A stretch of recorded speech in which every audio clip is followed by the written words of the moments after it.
మొన్న తమిళనాడు ఎన్నికల్లో అనూహ్యంగా టీవీకే పార్టీ విజయం సాధించింది. అంటే విజయ్ గారు విజయం సాధించారు. ఇక వైఎస్ఆర్సీపీ పార్టీ వాళ్ళంతా కూడా ఒక డప్పు కొట్టడం మొదలుపెట్టారు. విజయ్ గారు జగన్మోహన్ రెడ్డి గారి బొమ్మ పట్టుకోవడం వల్లే తమిళ ఓటర్స్ అంతా కూడా విజయ్కి ఓటేశారు. అంటే విజయ్ గెలుపులో కీలక పాత్ర పోషించింది జగన్మోహన్ రెడ్డి గారి బొమ్మ పైకెత్తి చూపించడం ద్వారా అని చెప్పారు.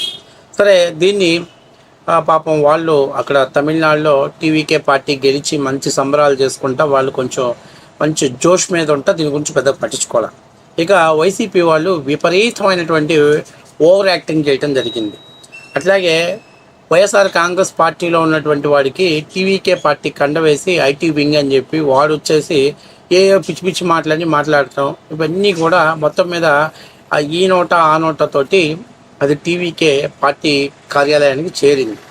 ఇక ఆ పార్టీకి సంబంధించినటువంటి ఒక ఎమ్మెల్యే, టీ నగర్ ఎమ్మెల్యే బ్రహ్మాండమైనటువంటి కౌంటర్ అని నేను అన్నగాని చెప్పు తీసుకొని కొట్టడం అని అంట. కౌంటర్ అంటే మాట్లాడే ఒక మాట మాట్లాడటం, కానీ అలా కాదు, చెప్పు తీసుకొని పళ్ళు రాళ్ళగొట్టడం అంటే ఇక దాన్ని చెప్పాల్సిన పని లేదు. ఆ రకంగా వైసీపీ పేటీఎం కూలోల్ని దాని మీద వాగినటువంటి వాళ్ళందరికీ కూడా స్లీపర్ షాట్ కొట్టాడు ఆ ఎమ్మెల్యే గారు.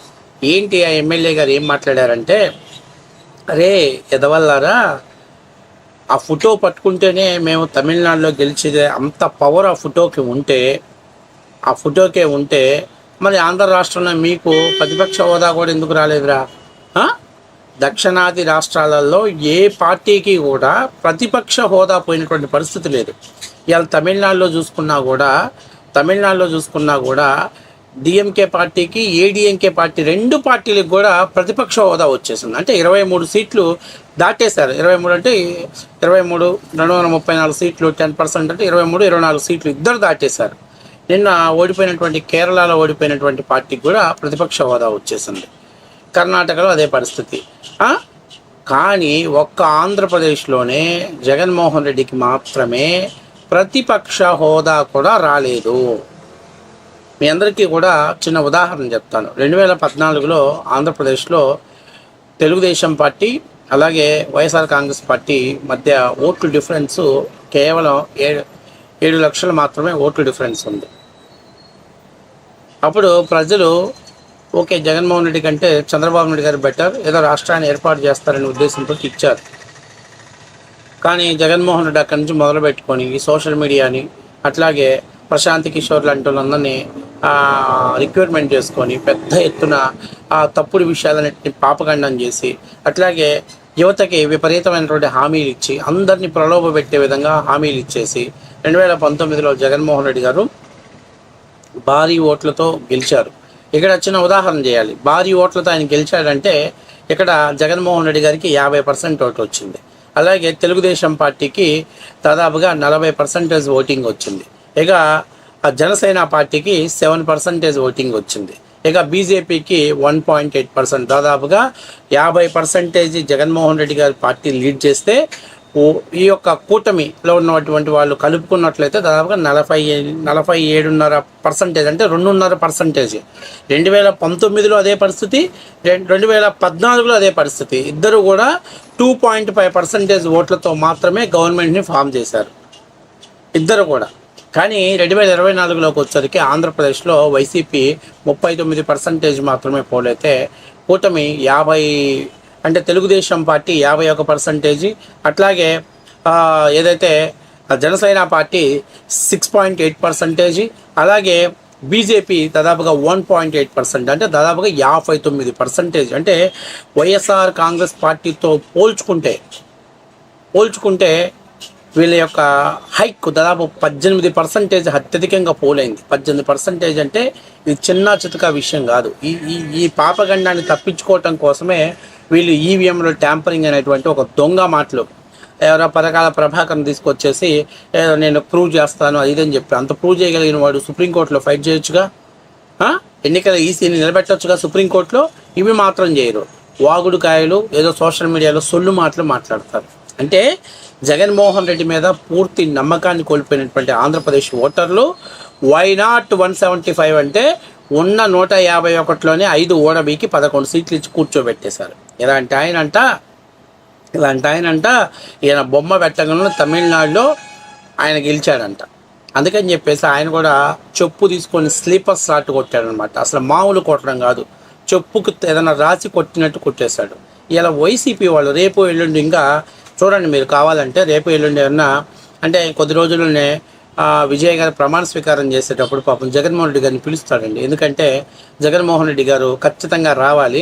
ఎందుకంటే నేను రోజా కూడా ఏదో ఒక పోస్టర్ రిలీజ్ చేసింది, టీవీకే పార్టీ నుంచి తనకి ఆహ్వానం ఇచ్చారంట. అయినప్పటికీ జగన్మోహన్ రెడ్డిని వదిలిపెట్టదంట. ఎందుకంటే తమిళనాడు కోడలుగా అక్కడ, ఆంధ్రప్రదేశ్ ఆడపిల్లగా ఇక్కడ, రెండు చోట్ల రెండు రాష్ట్రాలు సర్వనాశనం, రెండు పార్టీలను సర్వనాశనం చేసే వరకు కూడా వదిలిపెట్టదు. ఆల్రెడీ ఆంధ్రప్రదేశ్లో వైఎస్ఆర్సీపీ పార్టీని సంకనాకిచ్చేసింది, అయిపోయింది, దాని పరిస్థితి అయిపోయింది.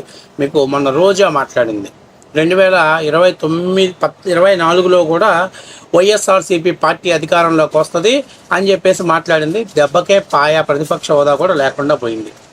ఇక 2026లో పని కట్టుకొని పోయి స్టాలిన్ మన్నా గెలిస్తే నాకు ఏదన్నా నామినేట్ పోస్ట్ ఇస్తాడు, చిన్నగా ఆంధ్రప్రదేశ్లో జగన్మోహన్ రెడ్డి సంకనాగిపోయాడు కాబట్టి ఆ పార్టీ 60 అడుగుల గోతిలో కప్పి పెట్టారు కాబట్టి కనీసం ప్రతిపక్ష హోదా కూడా లేదు కాబట్టి ఇక తట్టా పొట్ట ఇక్కడ సర్దేసుకొని తమిళనాడుకి వెళ్ళిపోదామని చెప్పి స్టాలిన్ ఆఫీసులో అడుగుపెట్టేసింది.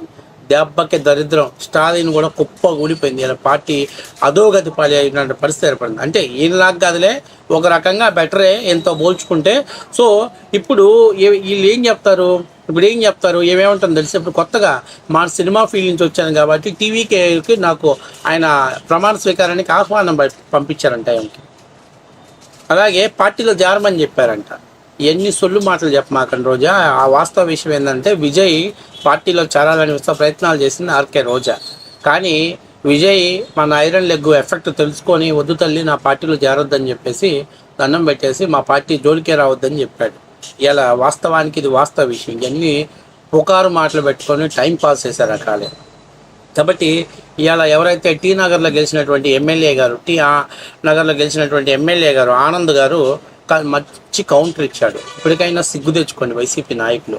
అలాగే ఆ సాక్షిలో ఉన్న కొమ్మినేని శ్రీనివాసరావు గారు, అట్లాగే ఆ సాక్షి ఈశ్వర్ గారు, అరే మీకు దిమాక్ లేదంటారా? అరే ఏం మాట్లాడుతున్నారా మనం? మరీ అంత జాకీలు వేయాలి అన్నను పైకి లేపటానికి. అరే మనం ఇక్కడ 11 సీట్లు లేక మనం అంతా పార్టీ అంతా కూడా మొగగుడిసిపోయి ఎక్కడికెక్కడికి ఎవడుంటాడో ఎవడు పోతాడో అన్న పరిస్థితి ఏంది, అన్న అసలు పార్టీ నడుపుతాడా నడపలేడా, అన్న ఈ రకంగా స్ట్రగుల్ అవుతున్నాడు. 4 రోజులు బెంగళూరు, ఒకరోజు హైదరాబాదు, ఒకరోజు తాడేపల్లి ప్యాలెస్, ఒకరోజు పులివెందులు అని చెప్పేసి అన్న ఇష్టం వచ్చినట్టు అట్టి సర్కిల్ కొడుతుంటే, సర్కస్లో జంతువులు సర్కిల్ చేసినట్టు ఫీట్లు చేస్తుంటే ఇంకా సిగ్గు లేకుండా ఈయన ఫోటో పెట్టుకుంటే తమిళనాడులో విజయ్ గెలిచాడంట. మరి స్టాలిన్తో కలిసి నువ్వు ప్రమాణ స్వీకారం చేసేటప్పుడు ఈ లెక్క ప్రకారం తీసుకుంటే జగన్మోహన్ రెడ్డి ప్రమాణ స్వీకారానికి హాజరైనటువంటి 2 నాయకులు సర్వనాశనం అయిపోయారు. ఒకరు కేసీఆర్ లేదు, ఇంకొక ఆయన స్టాలిన్, వాళ్ళిద్దరినీ ఆ రోజు ఆయన ఆహ్వానించిన ఇద్దరు కూడా మటాష్ అయిపోయారు. అంటే వీళ్ళిద్దరి జీవితాలను పోవటానికి మీరే కారణమా, మీ ఐరన్ లెగ్గే కారణమా? ఒప్పుకుంటారా మరి? కాబట్టి ఇలాంటి మాటలు, పనికొచ్చే మాటలు, పనికిరాని మాటలు మాట్లాడితే ఖచ్చితంగా సమాధానం ఇలాగే ఉంటుంది. ఆయన కాబట్టి ఇంకా తెలివిగా చెప్పాడు. ఎందుకంటే కొంచెం హార్ష్గా చెప్పకుండా, లేకపోతే ఇంకా ఎవరన్నా కొద్దిగా మన కొడాలి నాని లాంటి వాడు ఇంకోటి అయితే ఖచ్చితంగా సమాధానం వేరేగా ఉండేది. ఎందుకంటే మన నాని అందరూ తెలిసిన విషయంగా అంత అద్భుతంగా మాట్లాడతాడు. కాబట్టి ఇవాళకైనా పేటీఎం బెప్పంగాళ్ళు ఒకసారి గుర్తుపెట్టుకోండి. రేపేమన్నా విజయ్ గారు జగన్కి ఫోన్ చేసి సార్ మీరు నా ప్రమాణ స్వీకారానికి రావాలని చెప్తాడేమో.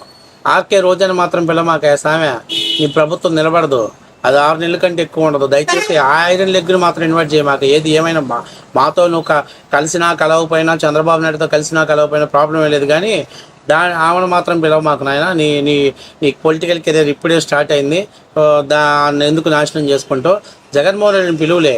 ఎందుకంటే దక్షిణాది రాష్ట్రాలలోనే ఒక పోటుగాడు, ఒక సింగిల్గా వచ్చినటువంటి సింహంగాడు అనేటువంటి ఫీలింగ్లో బతుకుతున్నటువంటి వ్యక్తి కాబట్టి అలాంటి పోటుగాన్ని, నీటుగాన్ని, కేటుగాన్ని, అలాగే 420 గాలని అందరినీ పిలిస్తే అప్పుడు విజయ్ తమిళనాడులో కూడా ఈసారి విజయ్కి పాత్ర వేయడానికి సిద్ధంగా ఉంటారు. కాబట్టి ఒక స్టేజ్ మీద ఒక వ్యక్తిని కూర్చోబెట్టాలంటే ఎంత గౌరవం ఉండాలో, ఎంత హోందాగా ఉండాలో చూసుకోవాలి. కాబట్టి ఇలాంటి పోస్టులు పెట్టినటువంటి వాళ్ళందరికీ కూడా ఖచ్చితంగా విజయ్ టీవీకే పార్టీ ఆనంద్ గారు, టీ నగర్ నుంచి గెలిచిన ఎమ్మెల్యే గారు అద్భుతమైనటువంటి బ్రహ్మాండమైనటువంటి ఒక దాన్ని ఏమంటారంటే స్లీపర్ షాటో లేకపోతే షూ షాటో ఏదో మంచి బ్రహ్మాండమైన షాట్ కొట్టాడు. ఇక ఇప్పటికైనా వైసీపీ వాళ్ళు దగ్గర పెట్టుకుంటే బాగుంటుంది. లేకపోతే ఇలాంటి చెత్త రాజకీయాలే రేపు ఇంకోసారి ఎలక్షన్ జరిగితే అక్కడ కూడా మేమే గెలిపించాం అది ఇది అని అంటే అన్ని చోట్ల గెలిపిస్తారు, కానీ ఆంధ్ర రాష్ట్రంలో మాత్రం తల్లి చెల్లిని గెలిపించలేడు. తల్లిని విశాఖపట్నంలో గెలిపించలేడు, ఈయన కూడా మళ్ళీ మాట్లాడేవాడు అని చెప్పేసే పరిస్థితికి వస్తుంది. కాబట్టి ఎందుకు మనం ఉత్తర కుమారుని ప్రగల్భాలు పలకటం, అవమాన పాలవటం? Be careful.